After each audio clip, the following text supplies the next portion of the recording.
Good evening everyone. तो आज हम स्टार्ट करते हैं केमिकल इक्वेशंस को कैसे बैलेंस करते हैं। क्लास 10 केमिस्ट्री में हम लोग पढ़ते हैं कि डिफरेंट टाइप की केमिकल इक्वेशंस होती हैं और वो इक्वेशंस कैसी होती हैं, अनबैलेंस दी गई होती हैं, तो उनको बैलेंस कैसे करते हैं। लेकिन उससे पहले हम लोग डिस्कशन कर लेते हैं कि केमिकल इक्वेशन को बैलेंस करने की ज़रूरत क्यों पड़ी। एक साइंटिस्ट थे केमिस्ट्री में जिन्होंने एक लॉ दिया था, law of conservation of mass. Means mass can neither be created nor be destroyed in a chemical reactions. Chemical reactions जब आप कराते हो ना, तो उस केमिकल रिएक्शंस में क्या होता है कि मास ना तो आप क्रिएट कर सकते हो ना ही डिस्ट्रॉय कर सकते हो, बस मास हमेशा कंजर्व रहना चाहिए। इसी लॉ को फॉलो कराते हुए हम लोग को ज़रूरत पड़ी केमिकल इक्वेशंस को बैलेंस करने की। देखते हैं हम टॉपिक में केमिकल इक्वेशंस को कैसे बैलेंस करते हैं। बैलेंस करने के आपके पास कुछ शॉर्ट ट्रिक हैं। क्लास 10th में हम इक्वेशंस को जब बैलेंस करते हैं ना, कुछ सिंपल ट्रिक्स लगाते हैं। मीन्स क्लास 10th के सिलेबस में जो इक्वेशंस को बैलेंस करने का तरीका दिया गया है वो होता है hit and trial method. Hit and trial method क्या होता है? आपको एक इक्वेशन दी गई होगी और उस इक्वेशन के बेस पे आप तुक्का लगाते हो कि हम इधर इसका मल्टीप्लाई कर दें या इसका डिवाइड कर दें। एक्चुअली में क्या होता है, आप चलो रूल से शुरू करते हैं। जैसे मान लो ये हमारा क्या है, रिएक्टेंट है, ठीक है, और रिएक्टेंट से बन रहा है हमारा product.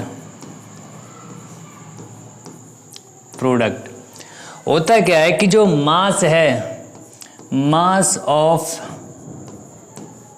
Reactant always equal to mass of product.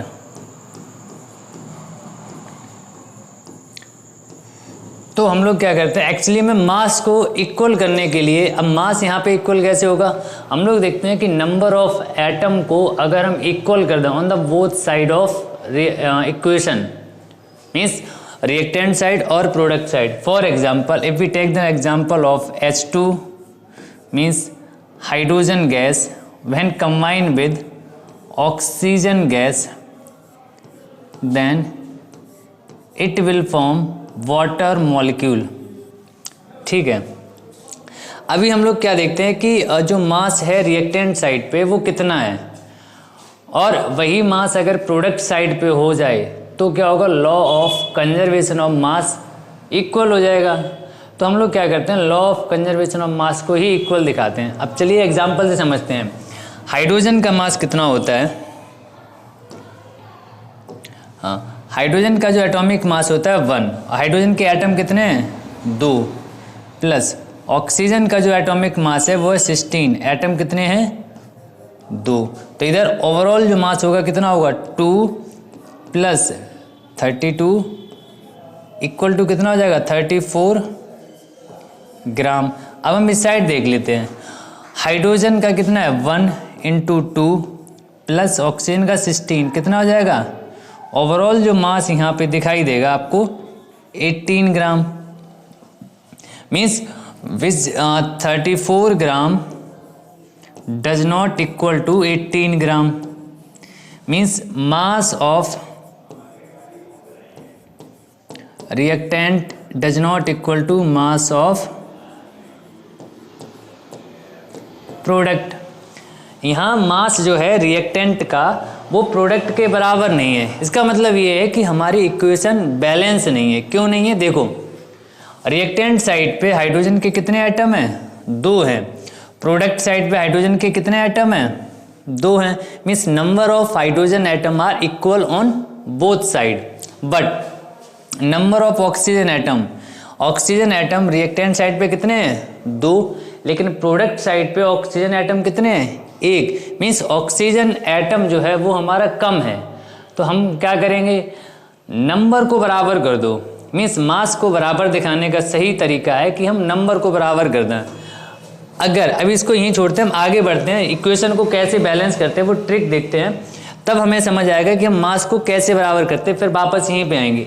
Example से समझ लो, H2 plus O2 gives rise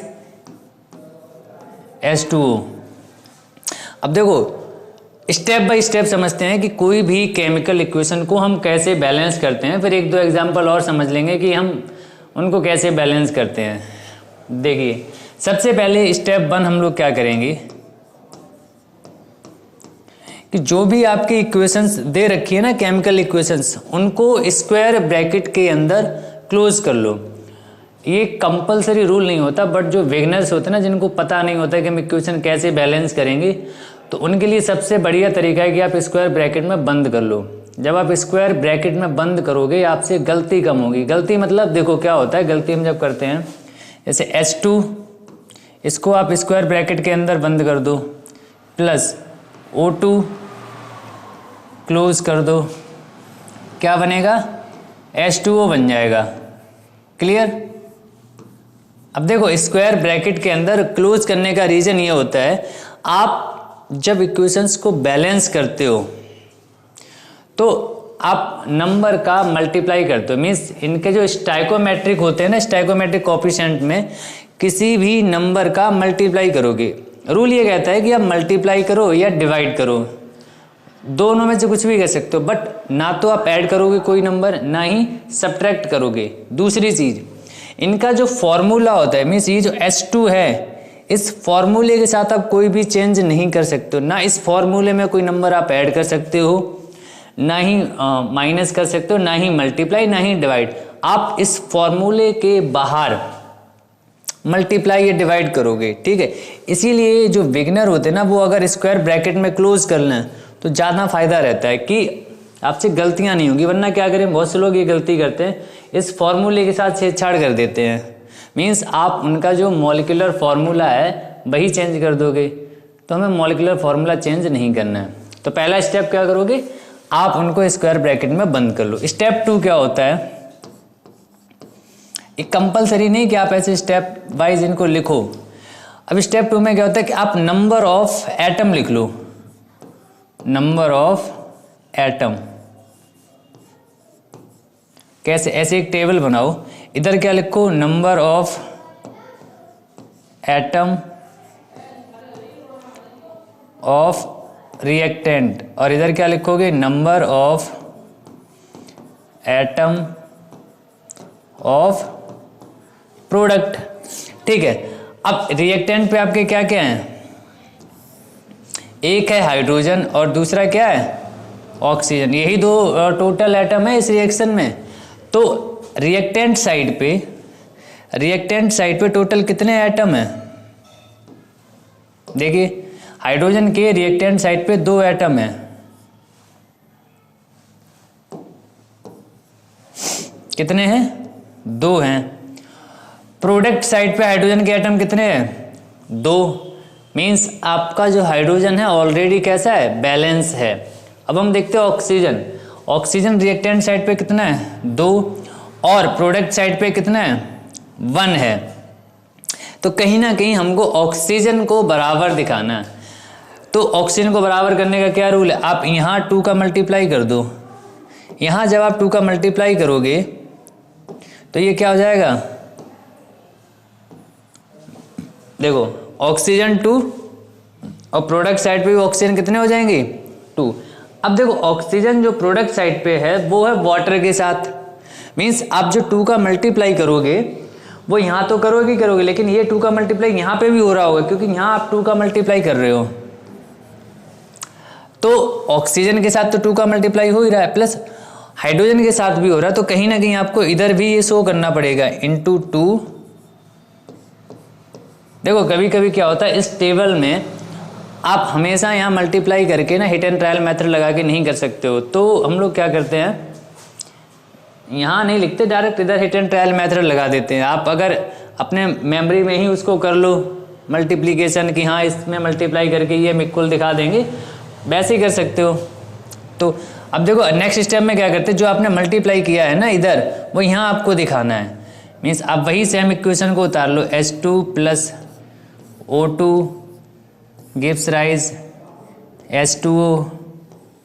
अब स्क्वायर ब्रैकेट के बाहर इधर आपने कितने का मल्टीप्लाई किया था, 2 का, और इधर ऑक्सीजन में मल्टीप्लाई नहीं किया है, लेकिन इधर किसका किया है, 2 का किया है। ठीक है, अब आप स्क्वायर ब्रैकेट हटा दो तो क्या हो जाएगा 2H2 plus O2 gives rise 2H2O। कितना हो गया 2H2O हो गया। मीन्स अभी हमारी इक्वेशन क्या है, बैलेंस है। देखो रिएक्टेंट साइड पे अभी हाइड्रोजन कितने दिखाई दे रहे हैं 4, और प्रोडक्ट साइड पे हाइड्रोजन कितने दिखाई दे रहे हैं 4। इधर ऑक्सीजन कितने हैं 2, और प्रोडक्ट साइड पे ऑक्सीजन कितने हैं 2। ठीक है, अब देखो यहाँ हम जो मेथड यूज करते हैं वो मेथड होता है hit and trial method. Hit and trial method में क्या, हम अगर ट्रिक लगाएं तो हम इक्वेशन को बहुत जल्दी बैलेंस कर लेंगे। नहीं तो क्या होगा, आप तुक्का लगाते हो, कभी आप जल्दी भी कर सकते हो कभी लेट। पहला, आप जब बैलेंस करते हो तो दोनों तरफ उस एटम को पकड़ो जिसके नंबर ऑफ एटम ज़्यादा हों।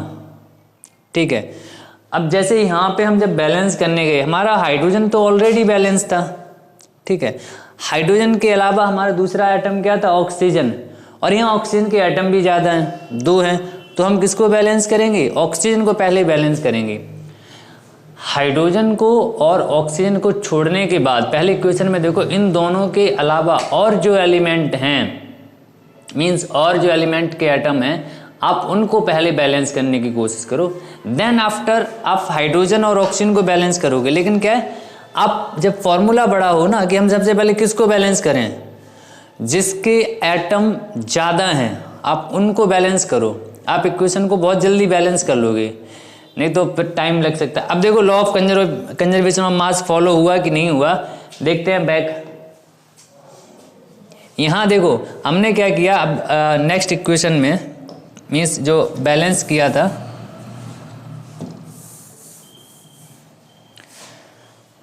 यहाँ 2 का मल्टीप्लाई किया था, मीन्स 2H2 की लिखा था 2H2 प्लस O2 यही था, प्लस 2H2O। ठीक है, तो 2 इंटू H2 का मास कितना लिखा था यहाँ पे 2, प्लस ऑक्सीजन का तो वही आएगा सेम 34, प्लस 2 इंटू हाइड्रोजन का वाटर का कितना आया था 18, तो ये कितना हो जाएगा 4 और प्लस 34 कितना हो जाएगा 38, और इधर कितना है, एक सेकेंड,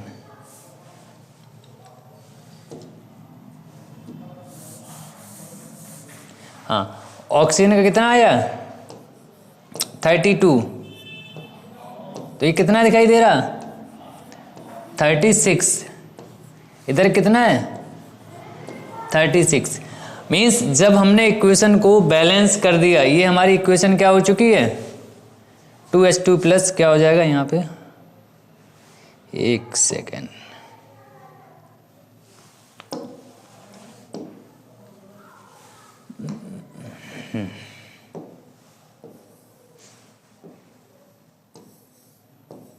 O2, तो ऑक्सीजन का वैसे ही पता है कितना होता है 32, ओवरऑल कितना आ गया 36। Means 2 molecule of hydrogen gas react with 1 molecule of oxygen gas to form या to produce 2 molecule of water.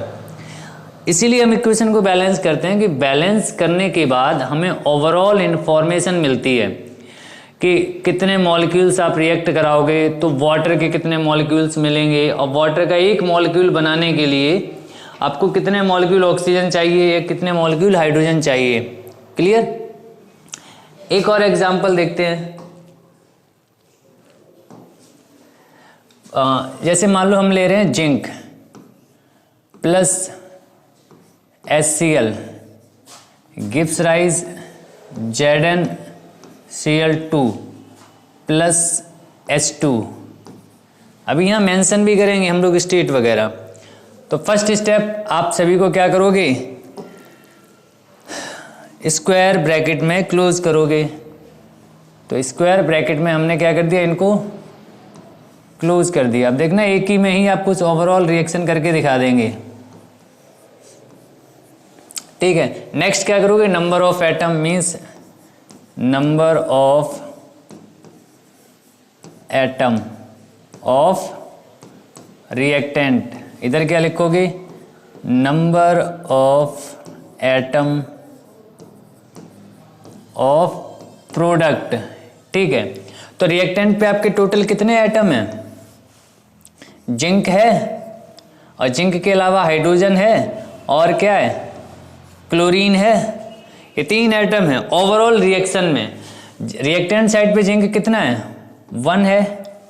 Product side पे जिंक कितना है, 1 है।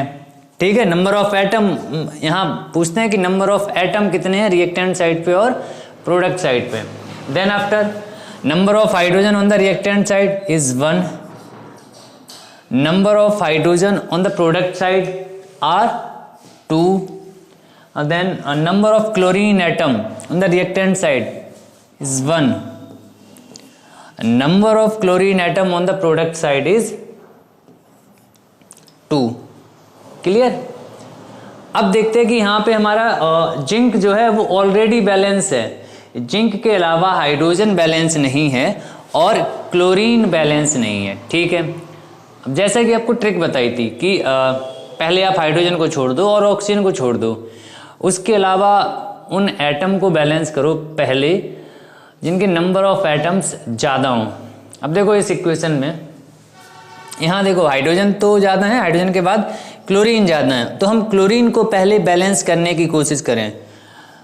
तो इधर 2 है, इधर 2 बनाने के लिए हम लोग क्या करेंगे, 2 का मल्टीप्लाई करेंगे। हमें क्या दिखाना होता है कि दोनों तरफ बराबर कर दो। एक तरीके से ये देखते हैं कि वो जो नंबर दिए है ना, उन दोनों की टेबल में जो कॉमन फैक्टर पहले आ जाए वो नंबर ले आने की कोशिश करो। देखो इधर 2 है, इधर 1 है, 1 और 2 की टेबल में कॉमन कौन आता है, 2 आता है। अगर मान लो यहाँ पे 3 होता और यहाँ पे 2 होता तो इन दोनों की टेबल में सबसे पहले 6 आता, तो इन दोनों तरफ अगर हम 6 करना बराबर हो जाएंगे। मतलब हमें मल्टीप्लाई करके दोनों को बराबर लाना होता है। तो यहाँ आप 2 का मल्टीप्लाई करो। ठीक है, तो 2 का जैसे ही मल्टीप्लाई किया, क्लोरीन हमारे कितने हो गए, बराबर हो गए। अब यहाँ पे देखो जो क्लोरीन है रिएक्टेंट साइड पे ये इसके साथ है, तो यहाँ अगर क्लोरीन के साथ मल्टीप्लाई करोगे कहीं ना कहीं आप हाइड्रोजन के साथ ऑटोमेटिक कर रहे होगे। यहाँ हो गया, तो यहाँ कर दो मल्टीप्लाई। मीन्स नेक्स्ट स्टेप में यही दिखा देते हैं, Zn प्लस HCl। अब यहाँ HCl के साथ आपने क्या किया था, 2 का मल्टीप्लाई किया। 2 का मल्टीप्लाई करने के बाद आपने क्या किया, हाँ ZnCl2 प्लस H2। अब एक बार चेक कर लो कि नंबर ऑफ एटम इक्वल हैं या नहीं है। अगर नहीं है तो आप दोबारा फिर से बैलेंस कर सकते हो। जिंक रिएक्टेंट साइड पे कितना है, 1, प्रोडक्ट साइड पे कितना है, 1, मीन्स जिंक हमारा क्या है, बैलेंस है, मार्क कर लो ऐसी। हाइड्रोजन रिएक्टेंट साइड पे कितने हैं, 2, और प्रोडक्ट साइड पे कितने हैं, 2, मीन्स हाइड्रोजन हमारा क्या है, इक्वल है। हाइड्रोजन भी इक्वल कर दिया। अब क्या बचा, क्लोरीन। तो रिएक्टेंट साइड पे क्लोरीन कितना है, 2, और प्रोडक्ट साइड पे भी कितना है, 2, मीन्स क्लोरीन भी हमारा बैलेंस हो चुका है। अब आप क्या करो, स्क्वायर ब्रैकेट हटा दो, तो क्या हो जाएगा, zinc plus 2HCl gives rise ZnCl2 plus H2। अब हम लोग क्या करते हैं, अपनी इक्वेशन को और ज़्यादा इंफॉर्मेटिव बनाने के लिए, देखो यहाँ से हमें क्या क्या इंफॉर्मेशन मिल रही है। 1 mole of zinc atom react with 2 mole of hydrochloric acid. ये हाइड्रोक्लोरिक एसिड है, क्या मिलेगा, 1 mole of zinc chloride and 1 mole of hydrogen gas. अब यहाँ पे क्या है, आपको इंफॉर्मेशन नहीं मिल रही कि जिंक की स्टेट क्या है, हाइड्रोक्लोरिक की स्टेट क्या है, और जिंक क्लोराइड जो बनेगा वो किस फॉर्म में बनेगा। तो हम लोग क्या मेंशन करेंगे यहाँ पे, इनकी स्टेट। तो जिंक हमेशा किस फॉर्म में लेते हैं, सॉलिड फॉर्म में। ठीक है, जिंक के अलावा हमने क्या लिया, HCl। तो HCl क्या होता है, एक्वस। एक्वस मतलब वाटर सॉल्युबल है, ये लिक्विड फॉर्म में है बट वाटर सॉल्युबल है, वाटर में डिसॉल्व है। अब ये भी हमारा क्या बन जाएगा, एक्वस फॉर्म में ही बनेगा। और हाइड्रोजन जो है ना गैस। आपको बताया था कि जो गैस प्रोड्यूस होती है वो गैस क्या होती है, उसका एरो ऊपर की तरफ दिखाते हैं, मीन्स बाहर की तरफ गैस निकल रही होती। ठीक है, अब यहाँ पे भी आप law of conservation of mass follow करा सकते हो कि मास आपका रिएक्टेंट साइड पे और प्रोडक्ट साइड पे क्या है, इक्वल है। नेक्स्ट चलते हैं, अगली इक्वेशन देखते हैं। अगर हम कहें कि एफ ई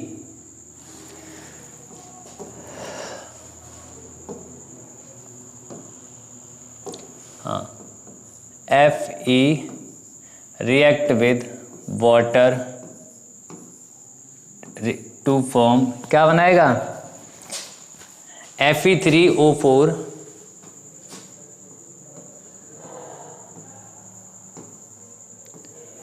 बहुत से लोग क्या लिखते हैं, फेरिक ऑक्साइड भी लिख देते हैं, बट फेरिक ऑक्साइड क्या होता है, मतलब ऑक्साइड है, लेकिन ये जब बनता है ना तो ऑक्साइड नहीं बनाता, इसको बोलते हैं मैग्नेटिक ऑक्साइड। तो ये मैग्नेटिक ऑक्साइड बनाएगा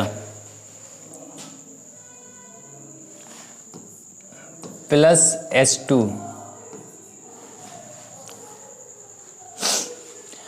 अब एक चीज और याद रखना, वैसे तो आयरन जो है ना वो रिएक्ट करता नहीं है जल्दी, ऑक्साइड बन गया। अब आयरन अगर रिएक्ट करेगा वाटर के साथ तो क्या होगा, ये हमेशा गैस फॉर्म में होना चाहिए, मतलब स्टीम की फॉर्म में होगा, तभी क्या करेगा वो रिएक्ट करेगा, अदरवाइज रिएक्ट नहीं करेगा। आप नॉर्मल वाटर ले आओ, नॉर्मल वाटर के अलावा अगर आप हॉट वाटर ले आओ तब भी रिएक्ट नहीं करेगा। कब करेगा, जब स्टीम हो, मीन्स टेम्परेचर जो है अगर ज़्यादा हो 100 डिग्री सेल्सियस से, तब वो जाके रिएक्ट करता है। अब देखो पहला वही तरीका कि हम लोग क्या करेंगे, स्क्वायर ब्रैकेट में उनको क्लोज कर देंगे, क्लोज कर दो स्क्वायर ब्रैकेट के अंदर। अब ये इसके साथ आ गया इसलिए कर दिया, अगर आप यहाँ स्टेट को क्लोज करना कंपलसरी नहीं होता है, कर दोगे तब भी कोई नुकसान नहीं है। भाई नंबर ऑफ एटम, तो नंबर ऑफ एटम लिख लो, number of atom of reactant, और इधर क्या लिखोगे, number of atom of product. Clear? तो कितने एटम हैं आपके, एक है आपका, एक है आपका आयरन मीन्स Fe है, और दूसरा क्या है, हाइड्रोजन है, और तीसरा क्या है, ऑक्सीजन है।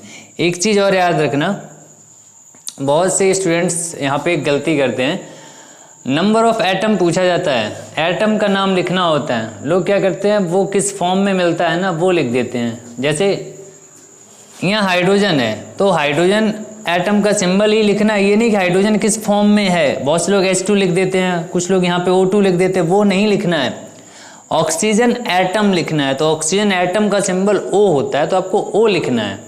क्लियर? अब देखो आयरन जो है रिएक्टेंट साइड पे कितना है, कितना है, हाँ 1 है, और प्रोडक्ट साइड पे आयरन कितना है,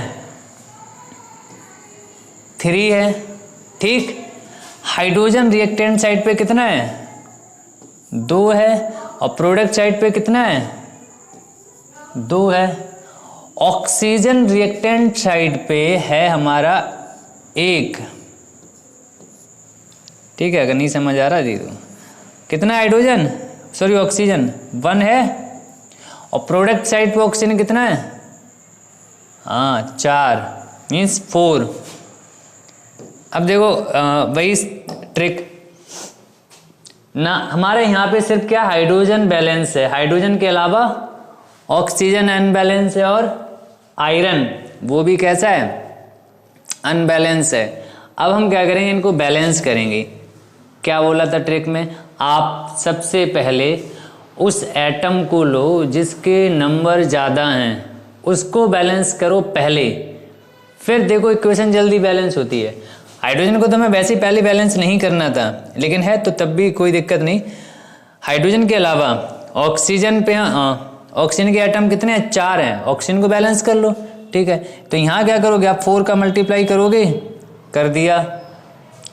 जैसे ही ऑक्सीजन में 4 का मल्टीप्लाई करोगे, वो 4 का मल्टीप्लाई यहाँ होगा, मीन्स हाइड्रोजन के साथ हो रहा है, तो आपको यहाँ दिखा दो, जब तक पॉसिबल है तब तक शो कर दो। तो इधर हाइड्रोजन कितने हो गए, 4 2 जा 8, तो यहाँ कितने हो जाएंगे, 4 2 जा, तो 4 का मल्टीप्लाई इधर करना पड़ेगा।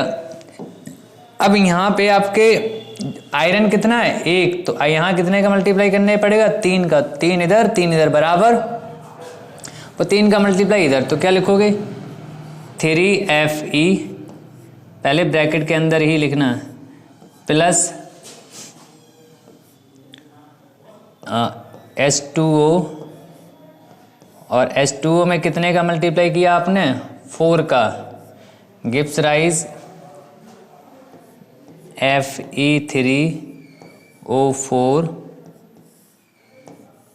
प्लस H2, और H2 में कितने का मल्टीप्लाई कर रहे हो, यहाँ 4 का, ठीक है। यहाँ लिख दो, इसको बोलते हैं मैग्नेटिक ऑक्साइड। बहुत से लोग कंफ्यूज रहते हैं, इसका नाम क्या है, मैग्नेटिक ऑक्साइड होता है, ठीक है। अब हम लोग क्या करते हैं, स्क्वायर ब्रैकेट हटा देंगे, तो क्या हो जाएगा 3Fe, ये सॉलिड फॉर्म में ही होता है, प्लस 4H2O, और ये किस फॉर्म में होता है, गैस फॉर्म में होता है, मीन्स वेपर, रिएक्ट कर जाएगा, क्या बना लेगा, ऑक्साइड। तो Fe3O4, ये पाउडर फॉर्म में ही बनता है, तो क्या लिख सकते हैं, सॉलिड, प्लस H2 कितना बनेगा, 4, ये गैस बनेगा। देखो ये हमारी ओवरऑल इक्वेशन क्या हो चुकी है, बैलेंस हो चुकी है, ठीक है। 3 आयरन इधर है और 3 आयरन प्रोडक्ट साइड पे हैं, 8 हाइड्रोजन रिएक्टेंट की तरफ हैं, 8 ही हाइड्रोजन किधर हैं, प्रोडक्ट की तरफ हैं, 4 ऑक्सीजन रिएक्टेंट की तरफ है और 4 ऑक्सीजन प्रोडक्ट की तरफ है, मीन्स ये इक्वेशन जो है ना हमारी बैलेंस है। क्लियर। एक और लास्ट क्वेश्चन देखते हैं, बोर्ड में ये काफ़ी बार पूछा जाता है, इसको 2 तरीके से बोल सकते हैं, हम लोग बायोलॉजी में पढ़ते हैं, केमिस्ट्री में भी कभी कभी बता दिया जाता है। इक्वेशन को बैलेंस करने के लिए बोला जाता है कि अगर फोटोसिंथेसिस होती है, फोटोसिंथेसिस हर किसी को पता है क्या होता है, हाँ फोटोसिंथेसिस, कि कार्बन डाइऑक्साइड जो कि गैस है रिएक्ट करता है वाटर के साथ, ठीक है। और यहाँ आप अगर बायोलॉजी पढ़ रहे हो तो दिखा दो कि ये जो रिएक्शन होगी सनलाइट की प्रेजेंस में होगी और क्लोरोफिल की प्रेजेंस में होती, मतलब क्लोरोफिल होना चाहिए पत्तियों में, तभी फोटोसिंथेसिस होगी। फिलहाल हमें देखना है कि हम इक्वेशन को बैलेंस कैसे करते हैं, इक्वेशन रिएक्शन कैसे हो रही वो तो हम बायोलॉजी में पढ़ेंगे, फिर भी लिख लो क्या जा रहा है। क्या बनता है, C6H12O6 मीन्स ग्लूकोज बनेगा प्लस O2, ये क्या है ग्लूकोज,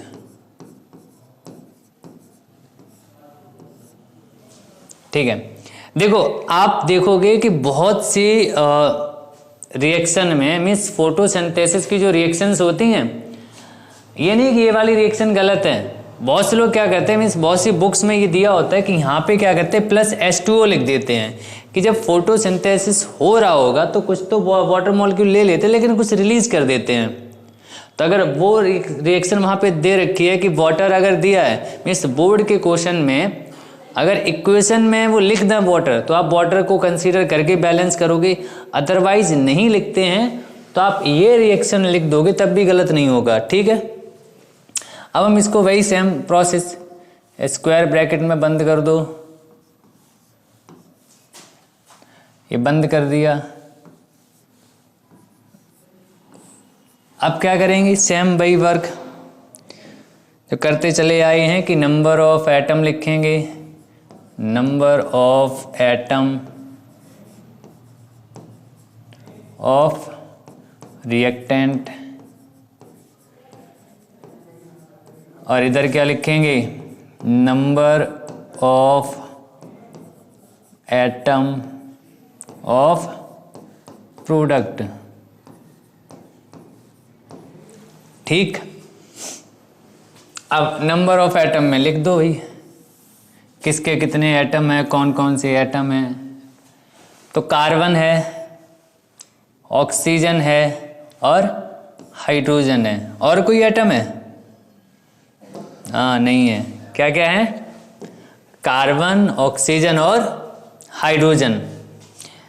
तो रिएक्टेंट पे अगर हमारे कार्बन, ऑक्सीजन और हाइड्रोजन है तो प्रोडक्ट में भी हमें क्या मिलेगा, कार्बन, हाइड्रोजन और ऑक्सीजन के ही प्रोडक्ट मिलेंगे। इनके अलावा कोई चौथा एटम आपको दिखाई नहीं देगा। ठीक है, अब कार्बन देखते हैं।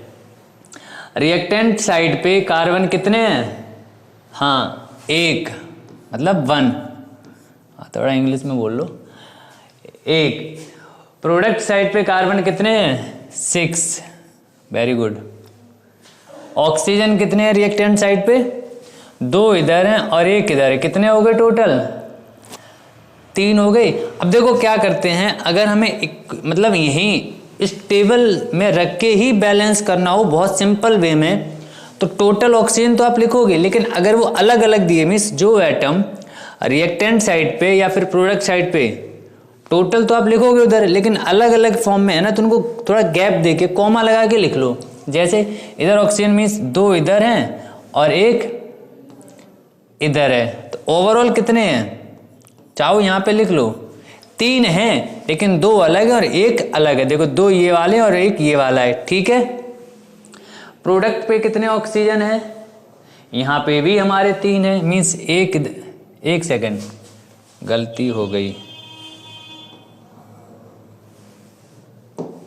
C6H12O6 होता है।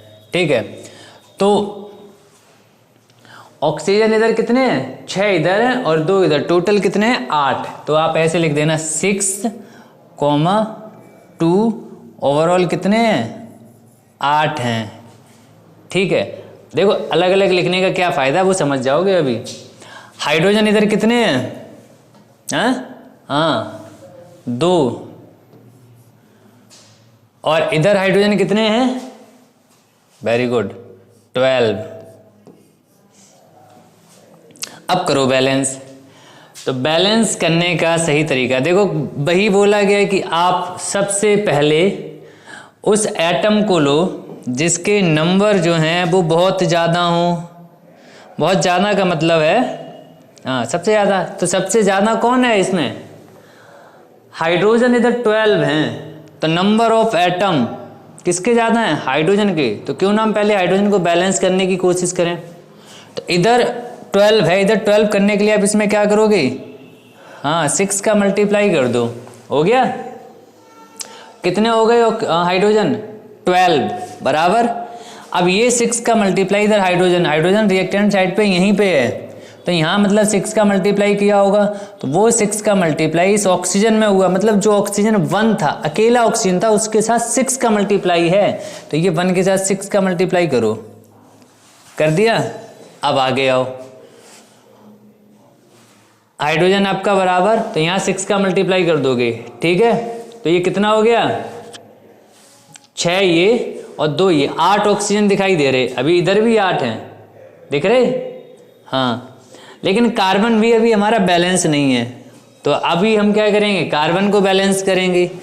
कार्बन देखो, हाइड्रोजन बराबर हो गया, ऑक्सीजन बराबर हो गया अभी तक, लेकिन कार्बन नहीं है। तो कार्बन रिएक्टेंट की तरफ कितना है? 1 है, और प्रोडक्ट की तरफ 6 है। तो क्यों ना हम यहाँ पे 6 का मल्टीप्लाई करें, हो गया। तो कार्बन कितने हो गए? 6 हो गए। अब देखो, जो हम कार्बन का मल्टीप्लाई यहाँ मतलब 6 का मल्टीप्लाई कर रहे होंगे, तो 6 का मल्टीप्लाई कार्बन के साथ हो रहा है? हाँ हो रहा है, लेकिन वो 6 का मल्टीप्लाई ऑक्सीजन के साथ भी हो रहा है, जिसके एटम कितने हैं? 2, मतलब 2 वाले ऑक्सीजन के साथ मल्टीप्लाई हुआ। ठीक, तो अभी यहाँ पे टोटल कितने हो गए ऑक्सीजन? 6 इंटू 2 12 और 12 और 6 18। तो ओवरऑल इनको मिला के कितना हुआ? इसको और इसको मिला के कितना हो रखा है? 18। तो आपको भी क्या करना है? इधर 18 करना है। तो क्यों ना हम इधर ही मल्टीप्लाई कर दें 6 का।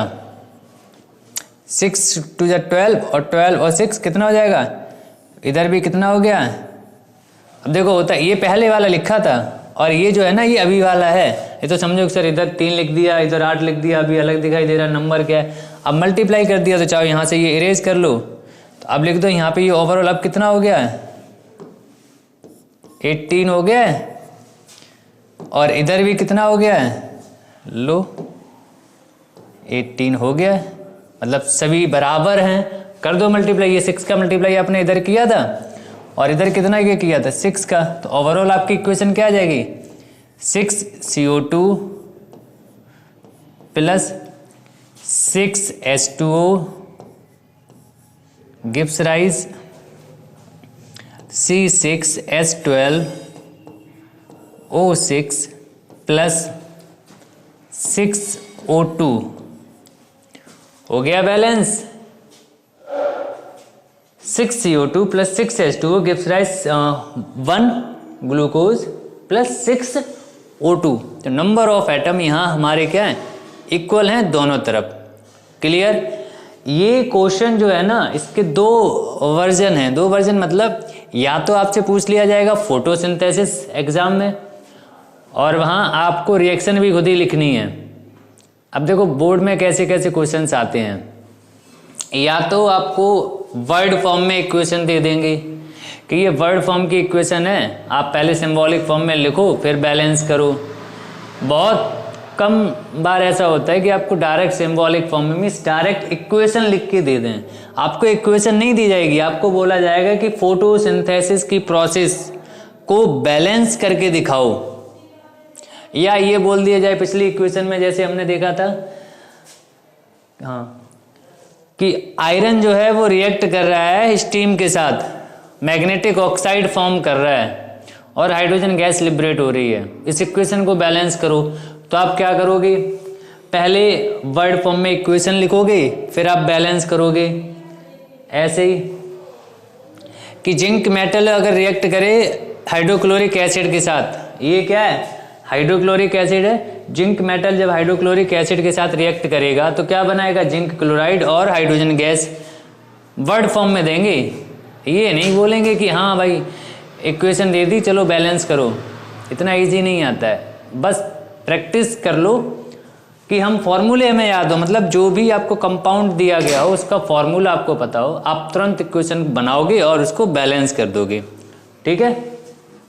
हाँ, कभी कभी ये बोल देते हैं कि हाइड्रोक्लोरिक एसिड है, एक्वस हाइड्रोक्लोरिक एसिड। एक्वस बोल दिया, इसका मतलब ये है कि यहाँ पे क्या लिखोगे? AQ लिख दोगे, जैसे ये लिखा है। जिंक क्लोराइड भी बनेगा, एक्वस फॉर्म में बनेगा, वो भी लिख दोगे। ठीक है?